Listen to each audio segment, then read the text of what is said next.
Hello guys, in today's video we're going to talk about how to fix Instagram enable camera access problem. So the answer is easy. Just go to the settings.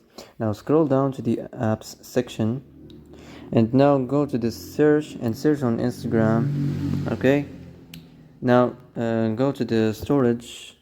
Okay, and here you will find this clear cache.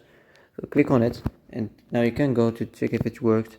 If it didn't work, you can maybe try to restart the phone, and if it didn't work again, you can try to clear data, but be careful. When you clear data, all your Instagram's data will be deleted. This includes databases and settings and accounts and files, so be careful. So that's it for today's video. I hope this is the answer you've been looking for.